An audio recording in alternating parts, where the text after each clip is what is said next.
Dalam video ini kita akan lihat berkenaan dengan satu soalan berkaitan dengan gerakan jatuh bebas. Di sini Khairul melontarkan sebiji bola ke atas dengan halaju U meter per saat. Masa untuk bola tersebut mencapai tinggi maksimum ialah 3 saat. Jadi berapakah nilai U dan berapakah halaju bola apabila bola tersebut berada pada ketinggian 10 meter dari titik lontaran?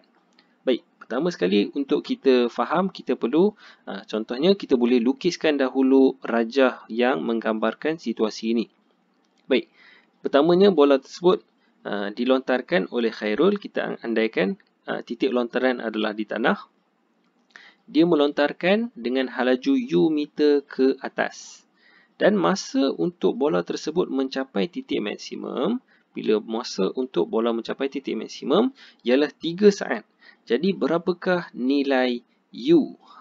Untuk kita cari jawapan bagi soalan ini, kita perlu keluarkan dahulu maklumat yang diberi.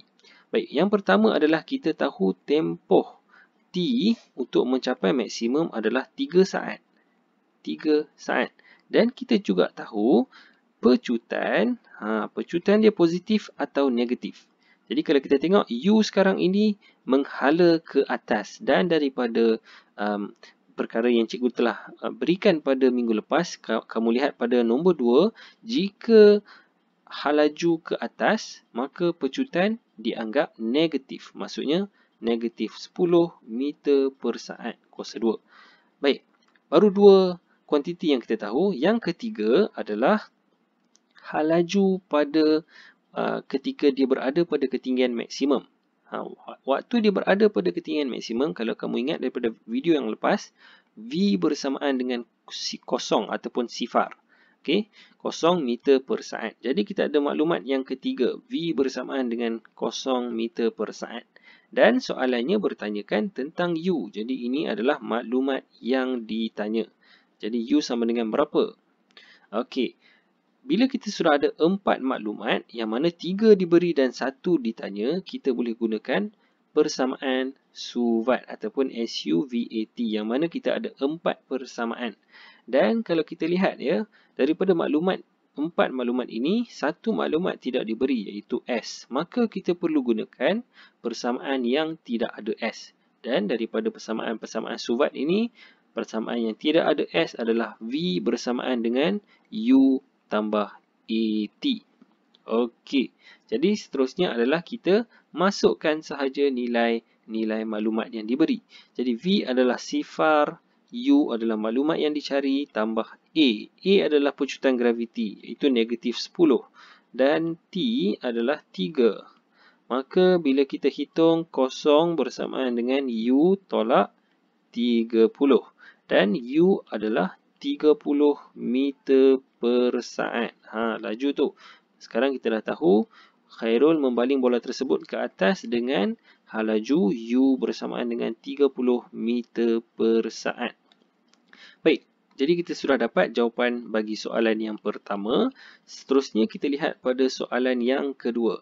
Berapakah halaju bola tersebut apabila ia berada pada ketinggian 10 meter dari titik lontaran? Maksudnya, sekarang ni bila dia naik setinggi 10 meter. Jadi berapakah halaju bola tersebut? Sama ada pada bahagian ini ataupun ketika ia sedang turun ke bawah. Dan kita tahu kelajuan pada aras yang sama adalah sama. Okey, jadi untuk soalan ini kita lebih mudah gunakan yang berkaitan dengan lontaran kerana kita ada maklumat berkaitan dengan waktu dia melontar. Jadi sekarang ni ketinggian yang kita ingin tahu adalah S bersamaan dengan 10 meter. Okey, cikgu padam dahulu yang ini. S bersamaan dengan 10 meter. S adalah ketinggian bola tersebut daripada titik lontaran. Dan yang kedua adalah U. U kita sudah tahu iaitu 30 meter per saat. U kita dapat daripada soalan yang pertama. Yang ketiga adalah pecutan graviti. A iaitu negatif ya. Negatif kerana bola tersebut kita tahu daripada titik ini bola tersebut naik ke atas. Jadi A adalah negatif 10 meter per saat kuasa 2. Dan yang terakhir, adalah halaju akhir ataupun halaju ketika ia mencapai 10 meter. Jadi, maksudnya sekarang ini halaju tersebut adalah halaju akhir. Berapakah halaju akhir? Jadi, kita ada 4 maklumat daripada soalan ini. Jadi, bila kita tengok, kita tidak ada maklumat tentang T. Maksudnya, kita kena gunakan persamaan yang tidak ada T, iaitu V kuasa 2 bersamaan dengan U kuasa 2 tambah 2AS. Maka seterusnya kita masukkan sahaja nilai V kuasa 2 bersamaan dengan 30 kuasa 2 ataupun U kuasa 2 tambah dengan 2 negatif 10 darab dengan S iaitu 10. Baik, kita masukkan dalam kalkulator. 2 darab negatif 100 tambah.